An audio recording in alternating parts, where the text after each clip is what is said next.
ഡൽഹിയിൽ ബിജെപിയെ അധികാരത്തിലെത്തിച്ചത് കോൺഗ്രസ് ആണെന്ന് സിപിഐഎം സംസ്ഥാന സെക്രട്ടറി എം വി ഗോവിന്ദൻ തിരുവനന്തപുരത്ത് വാർത്താസമ്മേളനത്തിൽ സംസാരിക്കുകയായിരുന്നു അദ്ദേഹം. ഐക്യപ്രസ്ഥാനം രൂപീകരിക്കുവാനുള്ള തീരുമാനം കോൺഗ്രസ് എടുത്തില്ലെന്നും എം വി ഗോവിന്ദൻ കുറ്റപ്പെടുത്തി. എ.പി.യും കൂടി ചേർന്നിരുന്നുവെങ്കിൽ ഏതാണ്ട് 50% വോട്ടായി തൂത്തുവാരി ജയിക്കാൻ സാധിക്കുന്ന ഒരു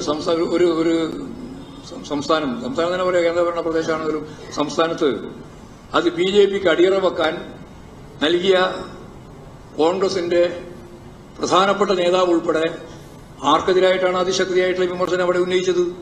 ആ ഉന്നയിച്ചത് മുഴുവൻ നിങ്ങൾക്കറിയുന്നത് പോലെ രാഹുൽ ഗാന്ധി ഉൾപ്പെടെ എ.പി.ക്കെതിരായിട്ടുള്ള വിമർശനം ഉന്നയിച്ചുകൊണ്ടാണ് അവിടെ ഒരു ഐക്യപ്രസ്ഥാനം രൂപപ്പെടുത്തി വിശാലമായ ഒരു ബിജെപി വിരുദ്ധ മുന്നണിക്ക് രൂപം കൊടുക്കുന്നതിന് പകരം ഞങ്ങൾക്ക് ജയിക്കാൻ സാധിക്കുക. എവിടെ ജയിക്കാനാ? ഒന്നുകിൽ പാരമ്പര്യമായിട്ട് എപ്പോഴൊന്നും ജയിക്കണം.